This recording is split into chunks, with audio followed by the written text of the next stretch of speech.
गिनती की किताब 22 अध्याय, मैं फिर से बोल रहा हूँ, गिनती की किताब 22 अध्याय 21 से 30 तक, लेकिन विशेष करके उसमें से 23, 25 और 27 वाक्य पर थोड़ा सा हम ज़्यादा जोर डालेंगे। जो एक मुख्य विचार परमेश्वर ने मेरे हृदय में दिया है कि मैं आपको समझाऊं, और मुझे विश्वास है कि ये बातें अगर आप समझ गए एक विश्वासी होने के नाते से, तो आप आशीष पाएंगे, आप आगे बढ़ेंगे, कोई रुकावटें नहीं होगी। आमीन, हालेलुया। यहाँ बिलाम नाम का एक व्यक्ति है, और एक दिन मोआबी राजा बालाक ने इसे संदेशा भेजा था कि मेरे पास आओ, और जो अगर हम 22 अध्याय के कुछ वचन पढ़ेंगे पास से आगे, तो उसने कहा था कि सुनिए, एक दल मिस्र से निकल आया है और भूमि उनसे ढक गई है, और अब वो मेरे सामने ही आकर बस गए हैं। इसलिए आ और उन लोगों को मेरे निमित्त शाप दे, क्योंकि वे मुझसे अधिक बलवंत हैं। तब संभव है कि हम उन पर जयवंत हो और हम सब इनको अपने देश से मार कर निकाल दे, क्योंकि ये मैं जानता हूं कि जिसको तू आशीर्वाद देता है वो धन्य होता है, और जिसको तू शाप देता है वो श्रापित होता है। तो मोआबी और मिद्यानी पुरनीय लिखा है कि कुछ दक्षिणा लेकर चले, और वो बिलाम के पास पहुंचकर बालाक की बात उसको उन लोगों ने सुनाई। तो ये सारी घटना बाद में आप पढ़ना ठीक से, लेकिन मैं ये कहना चाहता हूं कि जब मोआबी बालाक के हकीम या उसके लोग जब ये बिलाम नाम के भविष्यवक्ता के घर आए, तो उस रात परमेश्वर ने इस भविष्यवक्ता से पूछा कि तेरे घर में कौन लोग आए हैं। उसने बोला ऐसे ऐसे लोग आए हैं। परमेश्वर ने बोला उनके साथ तू मत जाना, क्योंकि जो वो राजा तुझसे करवाना चाहता है वो सही नहीं है।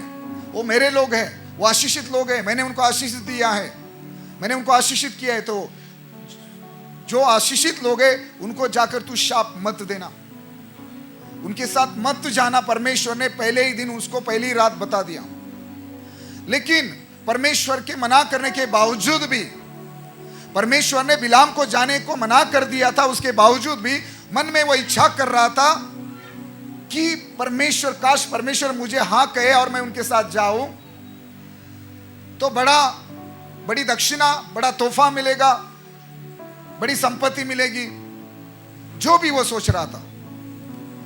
तो सुबह आकर उसने हकीमों को, बालाक के लोगों को बताया कि मैं तुम्हारे साथ नहीं आ सकता, क्योंकि परमेश्वर ने मना कर दिया है। सब सुन रहे हैं?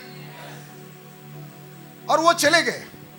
तो बालाक राजा ने उन लोगों से अधिक अच्छे प्रतिष्ठित लोग, अच्छे बड़े लोग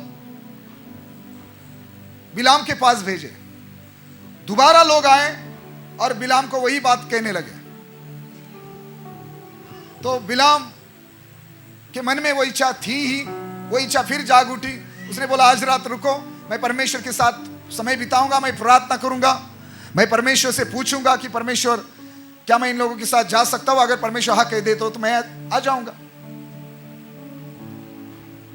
एक बार परमेश्वर ने सीधे मना कर दिया था, उसके बावजूद बिलाम फिर से परमेश्वर के सामने प्रार्थना करने गया, फिर से परमेश्वर को पूछने लगा। परमेश्वर ने बोला जा, क्योंकि परमेश्वर हृदय देखता है, परमेश्वर हमारे मन को जांचता है। परमेश्वर ने बोला जा। उसको बड़ा आनंद हुआ। वो ये नहीं समझ पाया कि कल परमेश्वर ने नहीं बोला था, आज परमेश्वर सीधे हाँ क्यों बोल रहा है। परमेश्वर कभी किसी को जबरदस्ती नहीं करता, कभी परमेश्वर आकर रोकेगा नहीं। परमेश्वर कभी आपका दरवाजा तोड़कर आपके घर में नहीं घुसेगा जैसे शैतान करता है ना। तो बिलाम, परमेश्वर ने मना करने के बावजूद, ये जो बिलाम भविष्यवक्ता है, ये राजा मोआबी राजा बालाक के लोगों के साथ राजा बालाक के पास जाने के लिए निकला। और फिर हम पढ़ते हैं कि जब वो निकला भोर को उठकर, तो लिखा है कि जब वो जा रहा था तो परमेश्वर का कोप भड़कर उठा, 22 वाक्य में लिखा है। और वो लिखा है कि यहोवा का दूत उसका विरोध करने के लिए मार्ग रोककर खड़ा हो गया। वो अपनी गधी पर सवार होकर जा रहा था और उसके संग उसके दो सेवक भी थे। और फिर लिखा है कि 23 वाक्य में कि और उस गधी को यहोवा का दूत हाथ में नंगी तलवार लिए हुए मार्ग में खड़ा दिखाई पड़ा। तब गधी मार्ग छोड़कर खेत में चली गई। तब बिलाम ने गधी को मारा कि वो मार्ग पर फिर आ जाए। जब बिलाम जा रहा था, जब रास्ते से जा रहा था, जिस गधी पर बैठकर वो जा रहा था, वो गधी जब बिलाम घर से निकला तो बड़े आनंद से, बड़े आराम से, खुशी से बिलाम वो गधी पर बैठकर मोआबी राजा बालाक के जो हकीम थे उनके साथ जा रहा था। और कुछ देर रास्ता चलकर आगे जाने के बाद एकाएक गधी ने, जो सब कुछ सही तरीके से चल रहा था, सब कुछ शुरुआत में ऐसा लग रहा था सब कुछ ठीक चल रहा है, सब कुछ सही चल रहा है, लेकिन एकाएक इस बिलाम के गधी ने सीधा रास्ता छोड़ दिया। मराठीत म्हटलंय सरळ मार्ग सोडून। मराठीत परमेश्वरचा दूत उपासलेली तलवार हत्ती घेऊन वाटेत उभा असल्याचं त्या गाढवीने पाहिले, तेव्हा ती वाट सोडून शेतात शिरली। आणि मग लिहिले की पुन्हा वाटेवर आणण्यासाठी बलामाने तिला मारले। जिस रास्ते से वो जा रहे थे वो रास्ता छोड़कर वो गधी, उसने क्या किया, वो खेत में चली गई। और इस बात का गुस्सा करते हुए उसने, इस बिलाम ने उस अपनी गधी को मारा। समझ रहे हैं? यहां तक समझ में आया? जब सही रास्ते पर गधी चल रही थी, उसने एकाएक वो रास्ता छोड़ा और गलत रास्ते पर, मतलब वो खेती में घुस गई। और ये बिलाम गुस्सा हो गया कि ये ऐसा क्यों कर रहे हैं, मुझे सीधे जाना है, मोआब की ओर, मोआबियों के देश की ओर जाने वाला, राजा बालाक के राजमहल की ओर जाने वाला रास्ता ये है, ये छोड़कर ये खेती में क्यों घुस रही है, या रास्ता छोड़कर खेती में क्यों चली गई। उसने उसको मारा ताकि वो फिर से उस रास्ते में आ जाए। सुनना मैंने क्या बोला, ताकि वो फिर से उस रास्ते पर आ जाए। उसने मारा, ठीक है, चलो मार दिया। वो गधी फिर से कुछ देर सीधे रास्ते पर, उस रास्ते पर चलने लगी। और एकाएक उसने, जब बिलाम उसको बैठा था, उसने अपने शरीर को ऐसे दीवार पर, वो दीवार पर जाके चिपक गई। तो बिलाम के साथ वो दीवार पर चिपक जाने के बाद आगे ऐसा लिखा है कि गधी दीवार से ऐसी सट गई कि बिलाम का पांव दीवार से दब गया। उसका पांव दब गया, उसको तकलीफ हुई। ऐसी दीवार से ऐसी सटक गई, लिखा है। वो अपने आसान शब्दों में कि वो जाकर दीवार पर ऐसे मानो कि जैसे कि वो टकराई, या उसने अपना एकदम चिपक कर ऐसी वो गई, तो वो बिलाम के पांवों को कुछ लगा। ठीक है, या लिखा है कि ये बंदा फिर से गुस्सा हो गया। सब सुन रहे? ये वापिस गुस्सा हो गया। उसने वापिस उसको ऐसा पीटा, उसको वापिस मारा गुस्सा होकर। पहले मार दिया था, सीधे रास्ते पर लाया था, वापिस मारा कि ऐसा क्यों कर रही है, ताकि ऐसा ना करे। फिर से उसको मारा गुस्सा होकर। कुछ देर वो सीधे रास्ते पर चली जहां से वो उसको चला रहा था। और फिर लिखा है कि फिर से बिलाम का कोप भड़क उठा और उसने गधी को लाठी से मारा। और फिर हम आगे आते हैं कि एक ऐसी जगह वो आई, ऐसे स्थान पर स्वर्गदूत जाकर खड़ा रहा था। लिखा है कि दाहिने हटने की जगह नहीं थी कहीं पर, दाएं बाएं। तो 27 वाक्य में लिखा है कि जब गधी ने देखा यहोवा का दूत सामने, तो वो तीसरी बार तो सीधा बैठ गई, ना यहां वहां जाने के लिए कोई रास्ता नहीं था, पीछे नहीं मुड़ सकती थी, आगे स्वर्गदूत तलवार लेकर खड़ा था। अभी ये इस गधी ने तो हद ही पार कर दी। अभी वो इतना मारने के बावजूद अभी तो वो सीधा बैठ गई, वो आगे ही नहीं बढ़ रही है। किसी का परिवार बैठ गया है, किसी का बिजनेस बैठ गया है, किसी की सेहत बैठ गई है। कुछ बातें हमारी हद से पार हो चुकी है और हमारे समझ में नहीं आ रहा है कि ये क्या चल रहा है, हमारे साथ क्या हो रहा है, ये हमारे घर में क्या हो रहा है, ये मेरे जीवन में क्या हो रहा है, मेरे जीवन में क्या हो रहा है। मैं तो सीधे रास्ते पर चलने की कोशिश कर रहा हूं, लेकिन मेरे साथ ये क्या हो रहा है। मेरी गधी रास्ता छोड़कर खेती में क्यों चली जा रही है, वो जाकर दीवार पर क्यों टकरा रही है, मेरी गधी ठीक से काम क्यों नहीं कर रही है, वो नीचे क्यों बैठ गई, वो आगे क्यों नहीं बढ़ रही है। सुनो, जब ये बैठ गई तो उसने उसको फिर से लाठी से मारा और फिर कुछ ऐसा हो गया, परमेश्वर ने इस गधी का मुंह खोल दिया और यह गधी बात करने लगी। यह अजीब लगेगा लेकिन यह लिखा है, परमेश्वर ने कुछ समय के लिए उसको, वो मनुष्य की तरफ बिलाम से बात करे, यह गधी अपने मालिक के साथ उसकी भाषा में बात करे, ऐसा परमेश्वर ने कर दिया। यह गधी मनुष्य के भाषा में बिलाम के साथ बातें करने लगी। जिस भाषा में बिलाम बात करता है उस भाषा में वो बात करने लगी। और इस गधी ने उसको 3 सवाल किए। बोला, तुमने मुझे क्यों मारा? उसने 28 वाक्य में पहला सवाल किया कि मैंने तेरा क्या किया है। दूसरा सवाल, तूने मुझे 3 बार मारा, क्यों? हाँ, तूने मुझे 3 बार मारा। और एक सवाल आगे था कि 30 वचन में, क्योंकि मैं तेरी वही गधी नहीं जिस पर तू जन्म से आज तक चढ़ता आया है। यह भी एक सवाल है। और फिर आगे लिखा है, क्या मैं तुझसे कभी ऐसा करती थी? वो बोला नहीं। क्या मैं तुझसे ऐसा कभी करती थी? वो बोला नहीं। कितने सवाल गधी ने बिलाम से किए।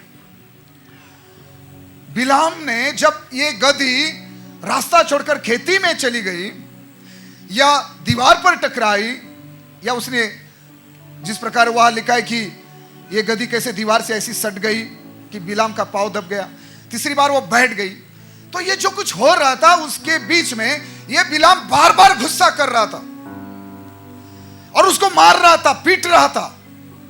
और ये उसकी गधी, बहुत सालों से उसने उसको संभाला था। और ये गधी बोल रही कि जन्म से आज तक, जब से मैं पैदा हुई हूं, मैं जब से छोटी थी तब से तू मुझ पर सवारी करता आया है, बैठा है, क्या मैंने ऐसा कभी किया है? और बिलाम भी गवाही दे रहे हैं, हां ये सच है। तो सुनो, मेरा सवाल, मेरा एक मन में जो विचार प्रभु ने दिया है कि मेरे लिए, आपके लिए, हम सभी के लिए, वो ये है कि बिलाम जो कुछ हो रहा है उसके बीच गुस्सा होकर गधी को मार रहा है। एक ऐसे जानवर को जो बेचारा बात नहीं कर सकता, अपनी बातें बयान नहीं कर, अपनी परिस्थिति बयान नहीं कर सकता या बोल नहीं सकता, ये बिलाम गुस्सा होकर मार रहा है। सुनो, कई बार बिलाम की तरह हम यही बर्ताव करते हैं। समझ में आया? हम बिलाम की तरह बर्ताव करते हैं। जब हमारा बिजनेस ठीक से नहीं चल रहा है, हम कई बार अपने ऊपर, किसी दूसरे पर, परिवार पर कुछ हमारे साथ हुआ है, उसका रिएक्ट हम घर में आकर दिखाते हैं। ऑफिस में कुछ हुआ है, किसी ने, बाहर के किसी ने कुछ बोल दिया है, ये घर में आकर वो घर में आकर ऐसा बर्ताव करेंगे, है ना?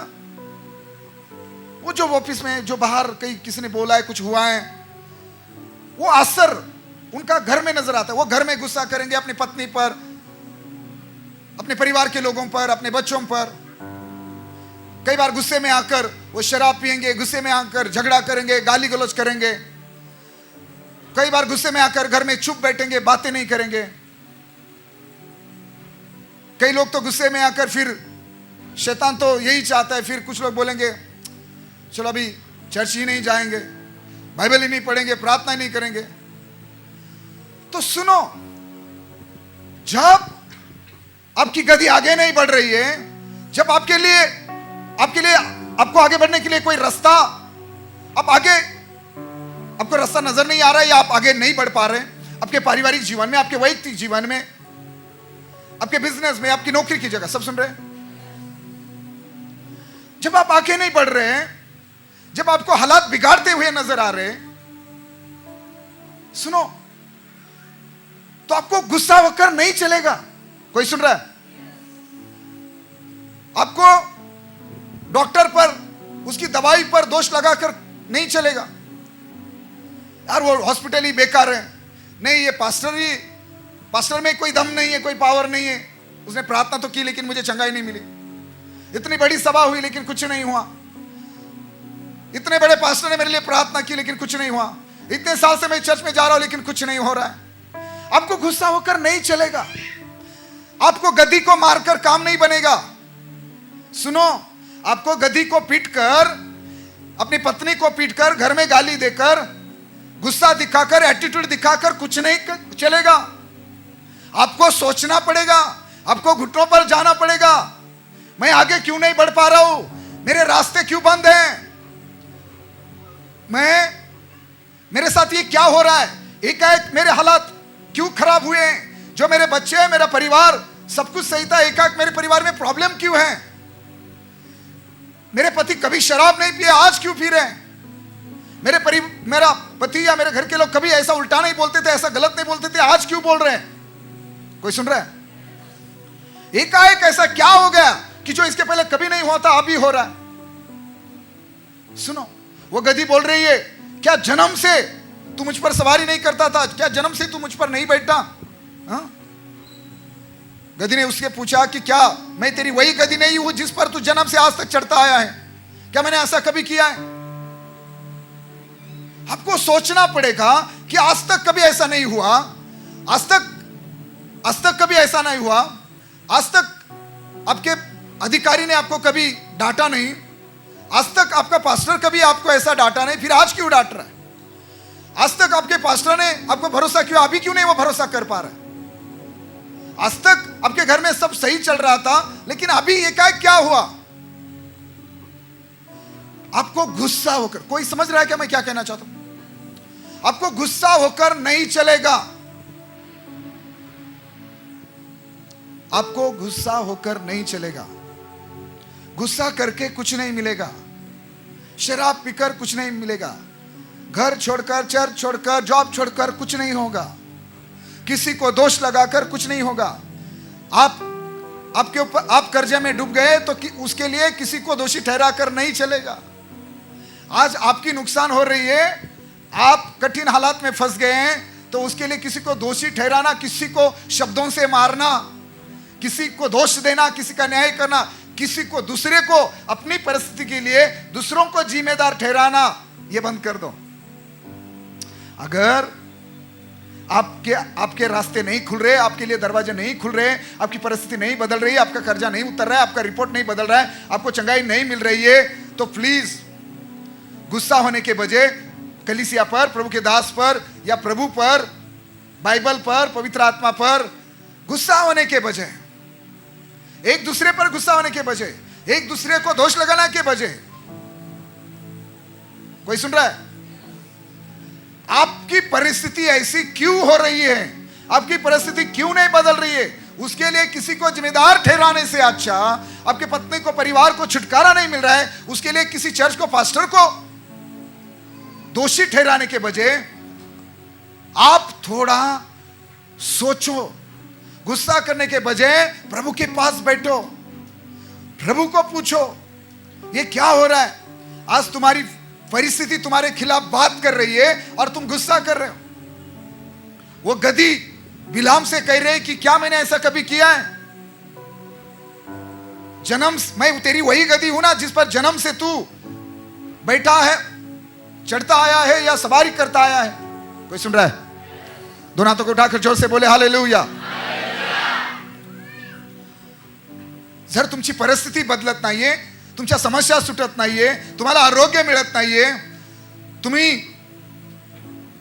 उन्नती तुमची होत नाहीये, तुम्हाला तुमच्या जीवनात पुढे काही करता येईना, पुढे जाता येईना, तर रागून निराश होऊन आत्महत्या करून चर्च सोडून घर सोडून चर्चच्या पालकाच्या किंवा आपल्या कुटुंबाच्या विरोधात जाऊन समस्या सुटणार नाहीये। अपने अंदर झांक कर देखो, अपनी जांच करो, स्वतःला तपासा, ये क्यों हो रहा है? आज तक मेरा बिजनेस अच्छा चल रहा था, अभी क्यों घाटे में? आज तक मेरा काम सही था, आप क्यों गड़बड़ी हो गई? आज तक कभी मेरे बॉस ने मुझे डांटा नहीं था, आज तक लोग सब मेरे साथ सही बात करते थे, मुझे इज्जत देते थे, आज क्यों नहीं दे रहे? आपकी गधी सही रास्ता छोड़कर खेती में क्यों चली गई? थोड़ी जांच करो। स्वर्गदूत ने बोला, स्वर्गदूत ने एक बड़ी बात बोली। जब गधी बात करने लगी ना, मैंने बोला तुम्हारी परिस्थिति तुम्हारे विरुद्ध में बोल रही है, तुम्हारा कर्जा तुम्हारी गलत सोच का, तुम्हारे गलत बोलने का, तुम गलत रास्ते पर चल रहे हो, तुम्हारी सोच सही नहीं है, तुम्हारी परिस्थिति तुम्हारे विरुद्ध में गवाही दे रही है। कोई सुन रहा है? यह प्रचार अच्छा नहीं लगेगा, लेकिन हर बार हम अगर बार बार सिर्फ बिरयानी खाएंगे, प्रभु चंगाई दे रहा है, प्रभु ये कर रहा है, प्रभु पैसा दे रहा है, तो मैं आपको नरक जाने से, पाप से कैसे बचाऊं? प्रभु आपको कैसे बचाएगा? सुनो, अगर आपकी गधी रास्ता छोड़कर यहां वहां एकाएक रास्ता छोड़कर खेती में चली गई है, एकाएक कुछ गड़बड़ हो रही है, तो ये क्यों हो रहा है? गुस्सा होने की जरूरत नहीं है। गधी को मारने से बिलाम काम नहीं चलेगा। आपको जानने की कोशिश करनी पड़ेगी। आपको प्रभु से पूछना पड़ेगा, ये क्यों हो रहा है मेरे साथ? क्यों मेरे लिए आशीष के दरवाजे नहीं खुल रहे हैं? क्यों मुझे मेरी प्रार्थना का उत्तर नहीं मिल रहा है? वो गधी बोल रही है, क्या मैंने ऐसा कभी किया है? कुछ लोगों को उनकी परिस्थिति उनके विरोध में गवाही दे रही है। कुछ लोगों की परिस्थिति उनके विरोध में गवाही दे रही है कि जरा सोच, जरा शांत हो और सोच, ये क्यों हो रहा है? क्यों कर्जा नहीं उतर रहा है?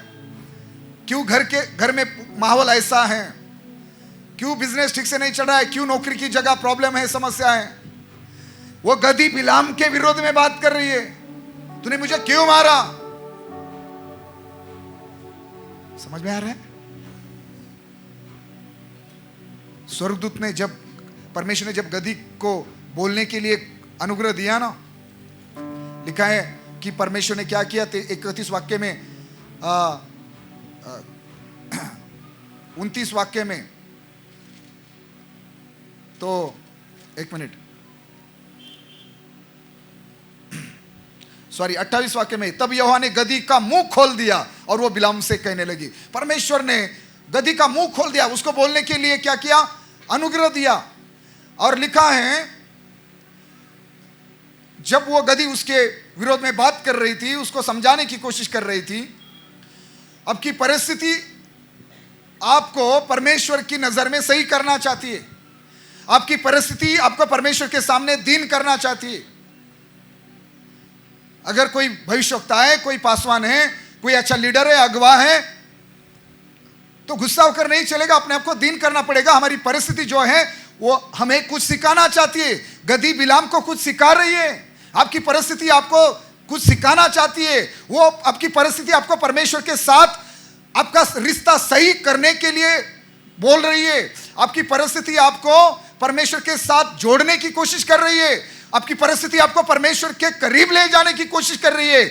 आपको परिस्थिति के खिलाफ, परमेश्वर के खिलाफ या गधी को मारकर उसके ऊपर गुस्सा होकर नहीं चलेगा। तुम्हाला त्या गाढवीवर रागून जमणार नाही। ती गाढवी तुम्हाला देवाजवळ घेऊन जाऊ इच्छिते। देवाबरोबरचा तुमचं नातं ती व्यवस्थित करू इच्छिते। ती गाढवी तुम्हाला नम्र करू इच्छिते। ती गाढवी तुम्हाला पुढच्या होणाऱ्या मोठ्या नुकसानीपासून वाचू इच्छिते। वो गधी तुम्हें आगे तुम्हारे ऊपर आने वाली बड़ी मुसीबत से तुम्हें बचाना चाहती है।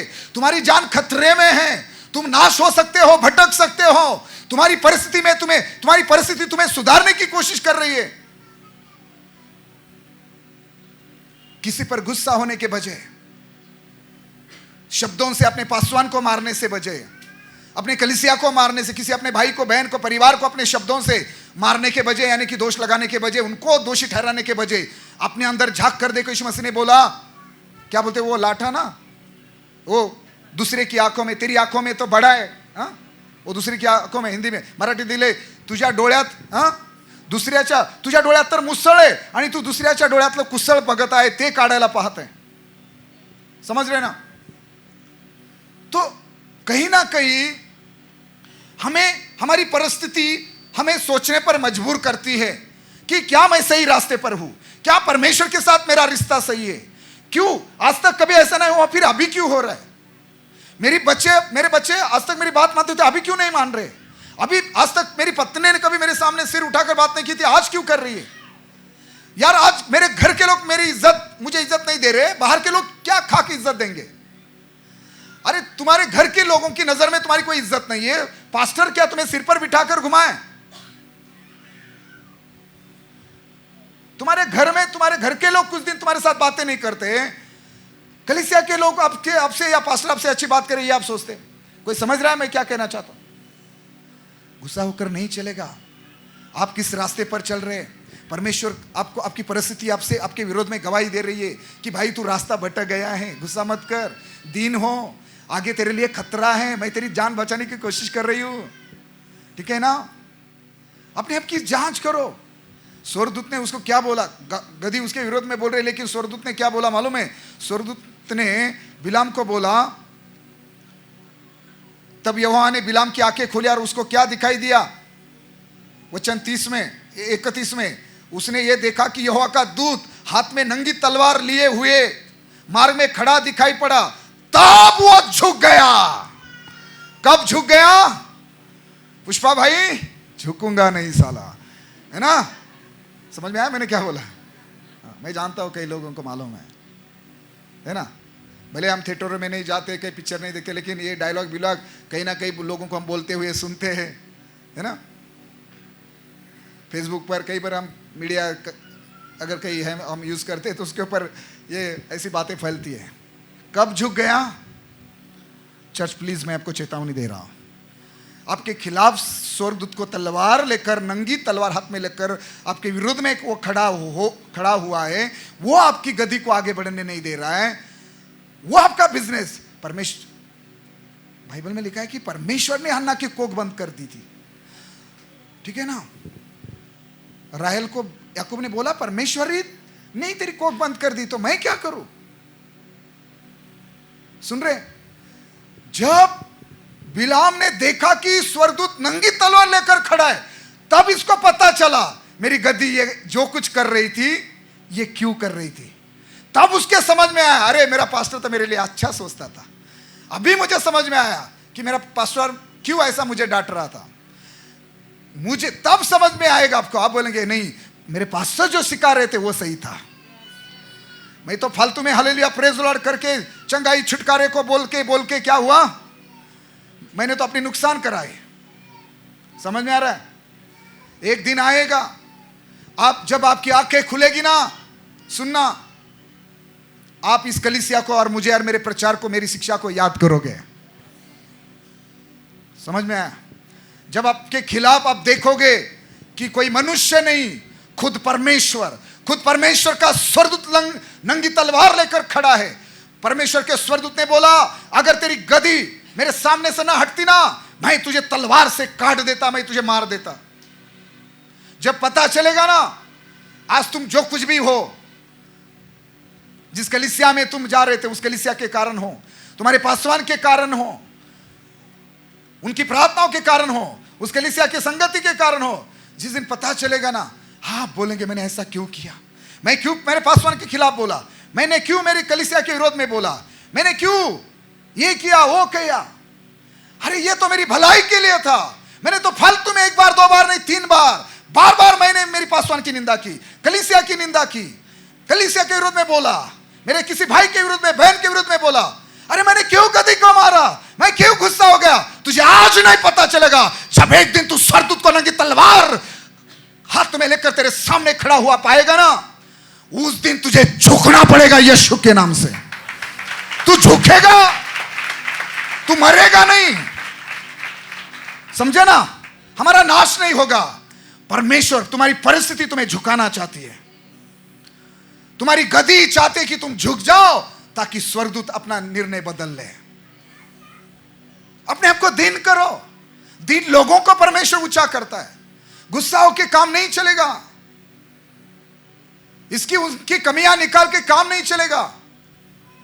चर्च छोड़ने से, कलीसिया के विरोध में बोलने से, पासवान के गुनाह, पासवान की कमियां या हवा फैलाने से आशीष नहीं मिलेगी, शाप आएंगे। समझ में आ रहा है? बिलाम को कब समझ में आया? जब परमेश्वर ने उसकी आंखें खोली और उसने स्वर्गदूत देखा।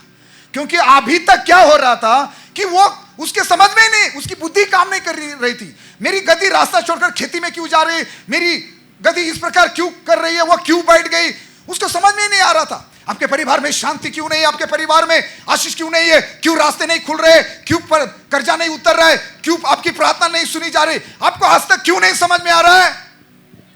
क्योंकि जो स्वर्गदूत चाहता है वो आप नहीं कर रहे। आप परमेश्वर चाहता है वो नहीं कर रहे। आप समझ नहीं पा रहे। परमेश्वर चाहता है कि आप समझे कि ये क्यों हो रहा है, आज तक तो नहीं हुआ। स्वर्गदूत ने, जब बिलाम ने स्वर्गदूत को हाथ में नंगी तलवार लेकर देखा खड़ा, और मालूम है यह स्पष्ट लिखा है कि जब स्वर्गदूत ने देखा कि तलवार लिए मार्ग में खड़ा, तो वो झुक गया, और केवल झुका नहीं, मुंह के बल पर गिर के दंडवत भी किया। इतना अपने आप को दीन करो। समझ में आ रहा है? इतना करो। समझ में आ रहा है? आप समझ रहे हैं? जब कोई परिस्थिति, अगर परिस्थिति नहीं बदल रही है ना, कुछ प्रार्थना का उत्तर नहीं मिल रहा है ना, अपने आप को दीन करो। अपने आप को दीन करो, झुक जाओ परमेश्वर के सामने। ठीक है ना? कब बिलाम के समझ में आया उसकी गद्दी क्यों ऐसा कर रही है, आपकी परिस्थिति क्यों बिगड़ रही है, क्यों आपके विरोध में कुछ ऐसे काम हो रहे हैं? समझ में आ रहा है क्या? क्यों गद्दी एक रास्ता छोड़कर खेती में जा रही है, एक आपका बिजनेस घाटे में क्यों जा रहा है, एक आपका परिवार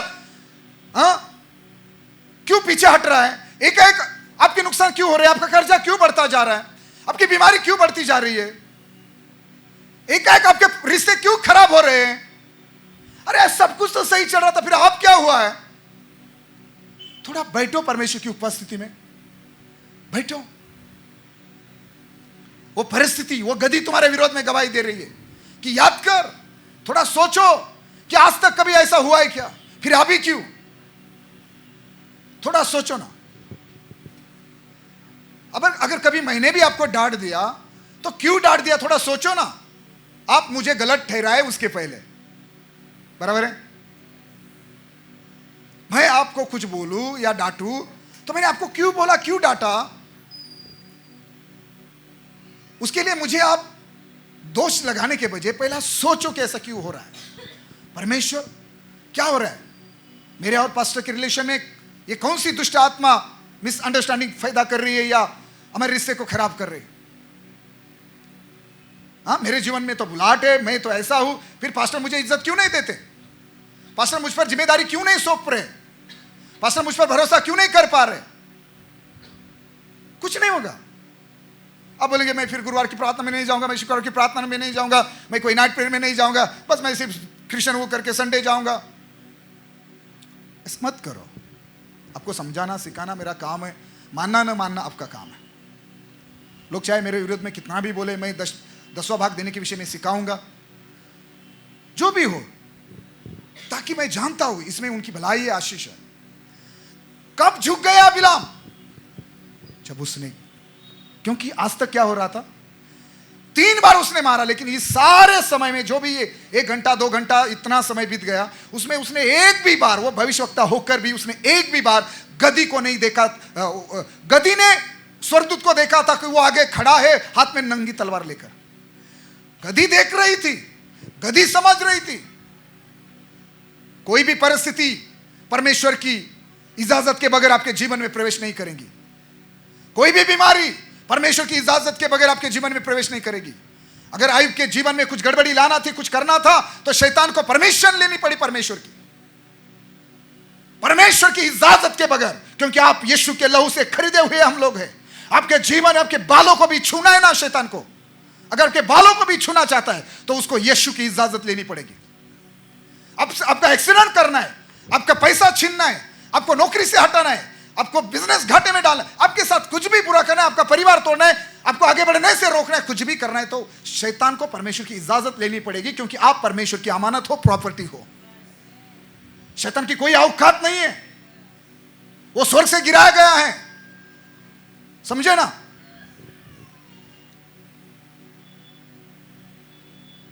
आपकी परिस्थिति आपके विरोध में बोल रही है क्या? थोड़ा सोचो ना। निराश होने से, गुस्सा होने से, दोष लगाने से, किसी को दोषी ठहराने से, किसी को जिम्मेदार ठहराने से कब तक हम आज चलेंगे? आगे नहीं बढ़ पाएंगे हम। हमारे रिश्ते खराब हो जाएंगे परमेश्वर के साथ, कलीसिया के साथ, है ना, एक दूसरे के साथ, पास्टर के साथ, हमारे रिश्ते खराब हो जाएंगे। थोड़ा सोचो और झुक जाओ, अपनी गलतियों को मानो, अपने आप को दीन करो, दंडवत करो परमेश्वर के सामने। समझ में आ रहा है अब हम लोग क्या सीख रहे हैं? स्वर्गदूत ने बोला, जब स्वर्गदूत को देखा ना उसने नंगी तलवार लेकर, फिर झुक गया, और केवल झुका नहीं, मुंह के बल पर गिरा और दंडवत किया। और स्वर्गदूत बोला, उसने, सुनो, लिखा है कि वो जब झुक गया और मुंह के बल पर गिर के दंडवत किया, तो यहोवा के दूत ने उसे कहा, तूने अपनी गदी को 3 बार क्यों मारा? सुनो, परमेश्वर आपको पूछेगा, तूने क्यों ऐसा किया? तूने क्यों गुस्सा किया? हाँ, तूने क्यों उसको दोष लगाया? तूने उसको क्यों जिम्मेदार ठहराया? तूने क्यों चर्च छोड़ा? तूने क्यों सेवा छोड़ी? तूने क्यों बाइबल पढ़ना, प्रार्थना करना, उपवास करना छोड़ा? एक दिन आपको सवाल जरूर परमेश्वर सवाल पूछेंगे, अपने क्यों दशाओं देना बंद कर दिया? सुनो, क्यों अपने नुकसान करते हो? परमेश्वर के स्वर्गदूत ने उसको सवाल किया, गधी ने तो किया ही किया। स्वर्गदूत ने सवाल किया, तूने क्यों मारा? गधी को क्यों मारा? गधी जिम्मेदार नहीं है, तेरी गलत सोच जिम्मेदार है, तेरा स्वभाव जिम्मेदार है, तू गधी को क्यों जिम्मेदार ठहरा रहा है? हाँ, तू अपने माँ बाप को क्यों जिम्मेदार ठहरा रहा है? तू अपने पड़ोसी को क्यों जिम्मेदार मान रहा है? तो अपने रिश्तेदारों को क्यों जिम्मेदार मान रहा है? अपने कलीसिया या पासवान को, अपने किसी बहन को, भाई को, अपने किसी दोस्त को क्यों जिम्मेदार ठहरा रहा है? क्यों? स्वर्गदूत बोल रहा है, दूसरे गधी की कोई गलती नहीं है। स्वर्गदूत ने उसे क्या कहा कि सुन, तेरा विरोध करने मैं ही आया हूं, इसलिए कि तू मेरे सामने उल्टी चाल चलता है। मेरे सामने तू उल्टी चाल चलता है। पण मराठीत म्हटलंय की मला तुझे विचार, मराठी में कुछ ऐसा लिखा है, मेरे सामने तू उल्टी चाल चलता है, लेकिन मराठी में ऐसा लिखा है कि परमेश्वर ने उसे बोला, पहा तुला अडविण्यासाठी मी पुढे सरसावलाय, कारण तुझे आचरण मला विपरीत दिसते। हाँ, समझ में आ रहा है? एक बार जोर से बोले हालेलुया, और जोर से बोले हालेलुया, पड़ोसी को हिलाकर बोले हालेलुया, और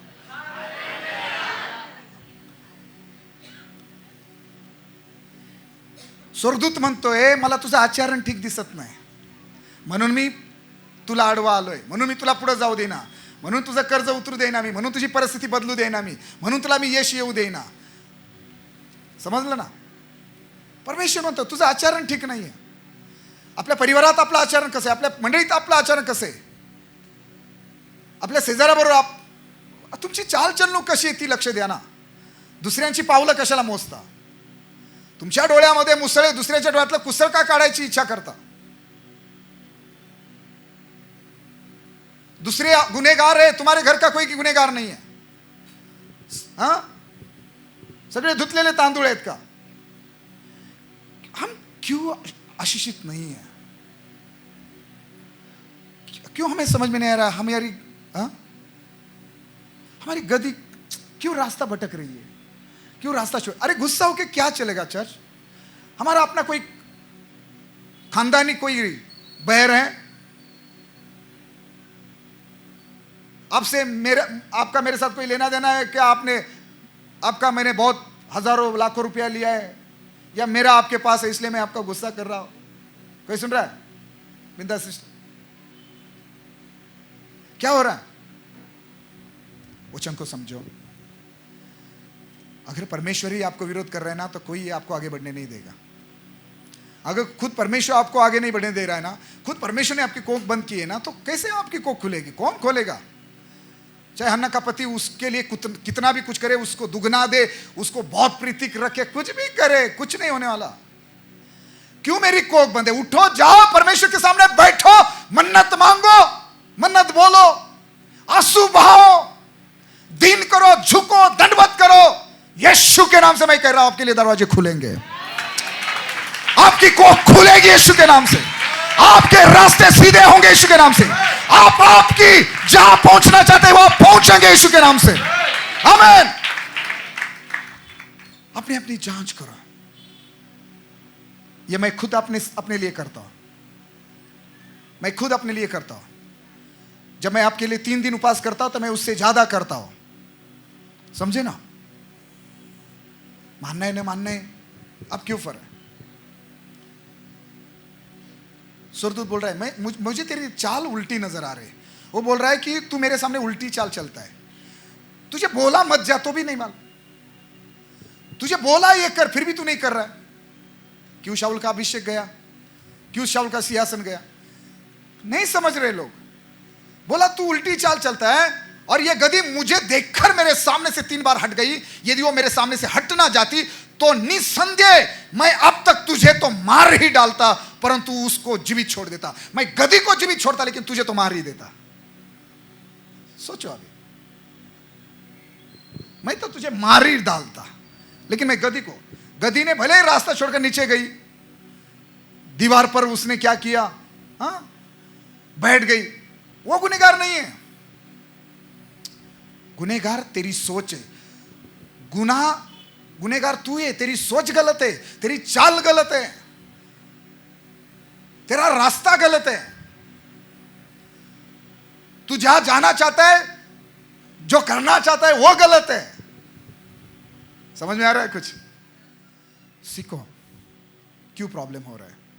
गुस्सा होकर नहीं चलेगा, एक दूसरे को जिम्मेदार ठहर के, एक दूसरे के साथ झगड़ा करके, एक दूसरे को दोषी मानकर कुछ नहीं चलेगा। अपने पति को दोषी मैं ठहरा, अरे ये शराब पीता है, इसके कारण मेरी परिस्थिति है, ये बात नहीं, ये बाइबल नहीं पढ़ता, ये वो नहीं करता। अरे तू भी तो देख अपने आप को। एक दूसरे को जिम्मेदार मत ठहराओ। गलतियां हो सकती है, लेकिन सुधारी भी जा सकती है। समझ में आया? एक दूसरे को जिम्मेदार मत ठहराओ। और प्रभु को तो कभी नहीं, चर्च को या पास्टर को तो कभी मत जिम्मेदार ठहराओ।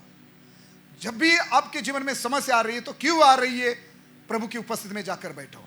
समझ में आ रहा है? एक दिन देखो, रिबेका बांझ थी। रिबेका इसहाक की पत्नी बांझ थी।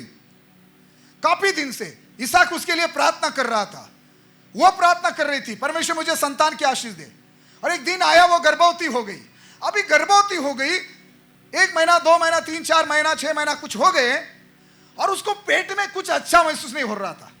पेट में कुछ तो हिल रहा था, कुछ तो फाइट चल रही थी वो। और उसने बोला ये मेरे साथ क्या हो रहा है? देखो, उसका अनुभव अलग है, आपका अलग हो सकता है, लेकिन आपको इस मुकाम तक या इस ऐसे मोड़ पर आपको आकर पहुंचना पड़ेगा और सोचना पड़ेगा कि यह क्यों हो रहा है। वो बोली मेरे साथ ये क्यों हो रहा है? ऐसा ही है ना? पढ़ेंगे उत्पत्ति 25 का 22। उत्पत्ति 25 अध्याय के 22 वाक्य में रिबेका बोल रही है, उसने एक सवाल सामने रखा है। 25 का 22 वो बोल रही है,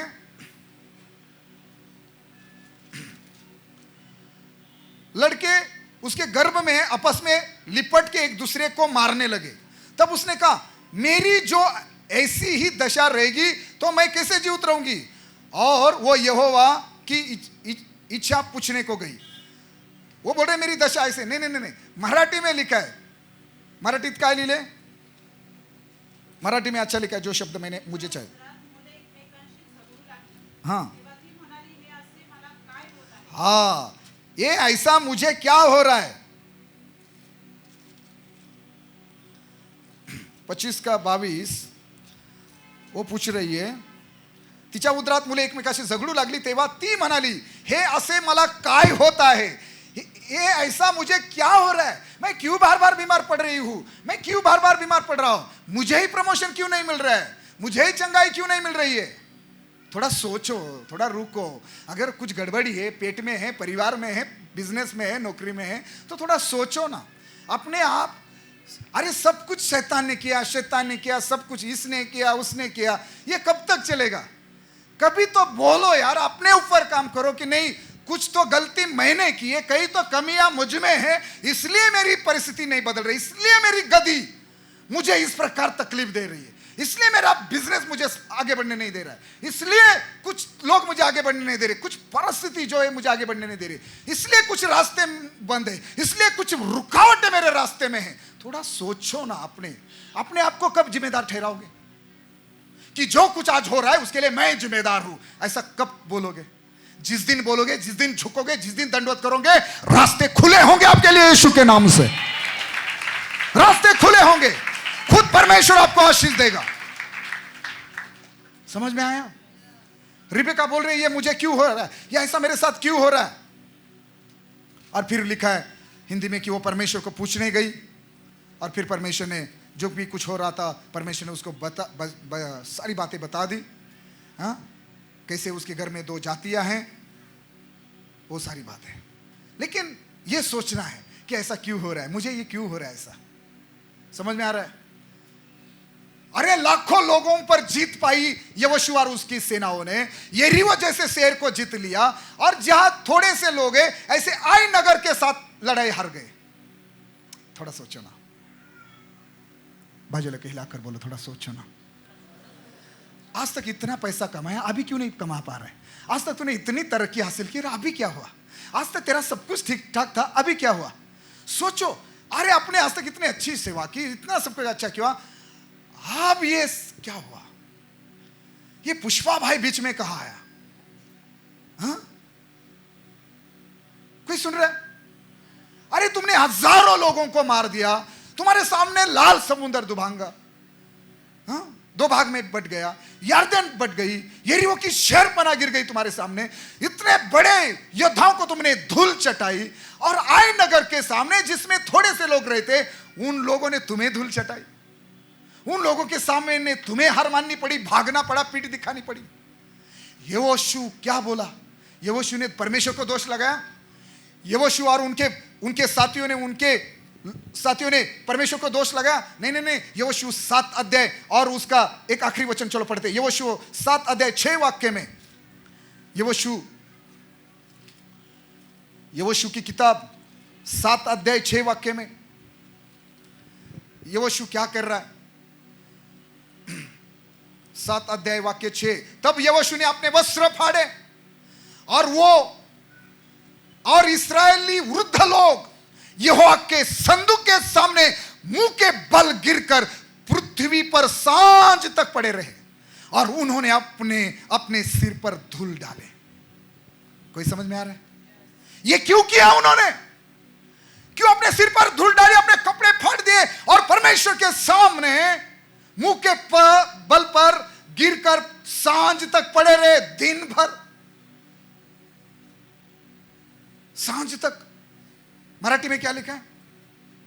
यहोशूने आपले कपडे फाडले, हाँ, आणि तो व इस्रायलचे वडील जन संध्याकाळपर्यंत परमेश्वराच्या कोशापुढे पांगते पडून राहिले। परमेश्वराच्या कोशापुढे संध्याकाळपर्यंत, दिन भर, मतलब जब तक शाम नहीं हो जाती, दिन भर परमेश्वर अपने वस्त्र फाड़ते, धूल।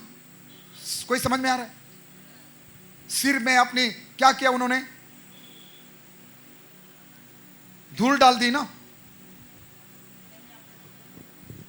7 अध्याय के 6 वाक्य में, उन्होंने मुंह के बल पर गिरे और पृथ्वी पर सांझ तक पड़े रहे, उन्होंने अपने सिर पर धूल डाली।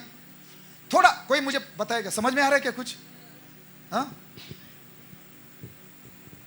समझ में आ रहा है कुछ लोगों को? थोड़ा सोचो, क्यों उन्होंने, यहोशू ने क्यों ऐसा किया? अपने कपड़े वस्त्र फाड़ दिए, मुंह के बल पर गिरा, सांझ तक पड़ा रहा, 1 नहीं 2 नहीं 3 नहीं 4 नहीं 6 7 8 घंटा दिन भर मुंह के बल पर पड़ा रहा। क्यों? सिर्फ ये जानने के लिए कि हम क्यों हार गए। हम हार कैसे सकते हैं? हम कैसे हार सकते हैं? हम बीमार कैसे पड़ सकते हैं? हमारे साथ ये वो ऐसा कैसे हो सकता है? थोड़ा सोचो ना। आपकी गधी रास्ता छोड़कर कैसे भटक सकती है? आपका घाटा कैसे हो सकता है? आपके रिपोर्ट रॉन्ग, गलत कैसे आ सकते? आपके बच्चे गलत रास्ते पर कैसे जा सकते? इतना दिन आपका पति कभी शराब नहीं पिया, आज कैसे शराब पीकर घर आया? आज तक कभी मुंह से गाली नहीं निकाली थी, आज कैसे गाली निकाली? थोड़ा सोचो। परमेश्वर के सामने जाओ, अक्कड़ दिखाने के बजाय, रिएक्ट करने के बजाय, अपने गधी को मारने के बजाय, गुस्सा करने के बजाय झुक जाओ, मुंह के बल पर गिरो, परमेश्वर के सामने पड़े रहो और बोलो, परमेश्वर ये क्यों हो रहा है? मैं तो तुझ में बना हूं, मैं तो दाखलता में बना हूं, मैं तुझसे तो जुड़ा हूं, लेकिन मनुष्य के विरोध में तो नहीं ना। तुझसे तो माफी मांग ली, लेकिन जिसका गुनाह किया, जिसके विरुद्ध में बोला, उसकी माफी मैंने मांगी है क्या? मेरी सोच सही है क्या? मैंने सही रास्ता चुना है क्या? मैं गद्दी पर बैठकर जा रहा हूं, जिस रास्ते जा रहा हूं वो सही है क्या? मैं तेरे लोगों को आशीष देने जा रहा हूं या शाप देने? मोआब की राजा की शैतान की चाल को समझो। तुम्हें ऐसी जगह पहुंचा देगा बालक, तुम्हें लग रहा है तुम्हें आदर मिलेगा, पैसा मिलेगा, लोग तुम्हारी तारीफ करेंगे, लेकिन तुम्हें नहीं मालूम तुमने कौन सा रास्ता चुना है। आज अगर तुम्हारी परिस्थिति तुम्हारे विरोध में बोल रही है तो सीख लो, परमेश्वर के सामने झुक जाओ, दंडवत करो। अरे यहोशू जैसा योद्धा, यहोशू जैसा मूसा से अच्छा एक लीडर, जो परमेश्वर की बात मानने वाला, वो दिन भर मुंह के बल पर गिर पड़ा परमेश्वर के सामने, ये जानने के लिए, ये समझने के लिए कि हम इतने थोड़े लोगों के द्वारा कैसे हार गए। आप अच्छे पढ़े लिखे हो, आपके पास अच्छा ज्ञान है, फिर भी आप आगे नहीं बढ़ पा रहे। क्यों? थोड़ा सोचो ना। दूसरे को जिम्मेदार ठहराने से क्या? अरे आपने यरदन पार किया, आपने लाल समुद्र पार किया है, आपने इतना सारा जंगल का रास्ता पार कर दिया है, आपने यरीहो की शर्पनाह गिराई है। आज आप छोटे से नगर के साथ, आई नगर के साथ, जहां बिल्कुल थोड़ी सी 3-4 हजार या थोड़े से सिपाही है, थोड़े से लोग हैं, उनके साथ हार जाते हो। थोड़ा सोचो कि ऐसा कैसे हो सकता है। गलती किसी की भी हो, अखान की हो, किसी की भी हो, लेकिन सोचो, किसी को जिम्मेदार ठहराने की बजाय। यहोशू जैसा बड़ा अगवा अपने सारे वडील, अपने सारे इजरायली अगवे लोगों के साथ दिन भर परमेश्वर के सामने सांझ तक पड़ा रहा, सिर्फ ये जानने के लिए कि ऐसा कैसे हो सकता है। परमेश्वर अगले एक वचन में आकर बोलता है, उठ, ऐसा क्यों पड़ा है? इजराइल लोगों ने पाप किए हैं। परमेश्वर ने बोला अगले वचन में,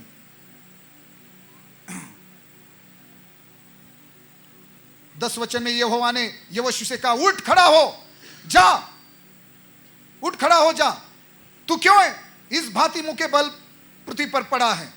इस्राएलियों ने पाप किया है। समझ में आया? सुनो, जब आपकी परिस्थिति नहीं बदल रही है, जब आपके रिपोर्ट नहीं बदल रही है, जब आपकी बीमारी ठीक नहीं हो रही, जब आपका कर्जा नहीं उतर रहा है, किसी को दोष देने से, किसी को जिम्मेदार ठहराने से, गुस्सा करने से, गधी को मारने से अच्छा है। आप डंडे से नहीं मार रहे, उसने तो डंडे से मारा, आप शब्दों से मार रहे हैं लोगों को, समझे ना? तो उससे अच्छा है जाओ परमेश्वर के सामने, रिबेका की तरह परमेश्वर के सामने जाओ, हन्ना की तरह परमेश्वर के सामने जाओ, यहोशू की तरह सब परमेश्वर के सामने मुंह के बल पर गिरो, सांझ तक पड़े रहो, दिन भर परमेश्वर की उपस्थिति में पड़े रहो, फुल नाइट, कभी ऐसा पूरी रात परमेश्वर के सामने पड़े रहो। परमेश्वर, मेरे लिए, मेरे परिवार के लिए, मेरे बच्चों के लिए क्यों दरवाजे नहीं खुल रहे? क्यों मेरी प्रार्थना नहीं सुनी जा रही है? भविष्यवाणी तो बहुत ही सुनी, फिर क्यों नहीं हो रहा है? क्यों नहीं हो रहा है? तूने तो कहा तू राजा बनेगा, फिर मैं दर दर की ठोकरें क्यों खा रहा हूं? मैं जंगल में क्यों भटक रहा हूं? जाओ परमेश्वर के सामने पड़े रहो। गधी को आकड़ दिखाकर क्या होगा? गधी को मार के, गधी को गुस्सा दिखाकर तू मालिक है तो कुछ भी करेगा? थोड़ा सोचो ना। समझ में आ रहा है? आप पत्नी हो, पति हो, बेटा हो, बेटी हो, माँ बाप हो, भाई बहन हो, कोई भी हो, आप अगवा हो, हम सबको ये सीखना है। कोई समझ में आ रहा है? बात समझ में आ रही है?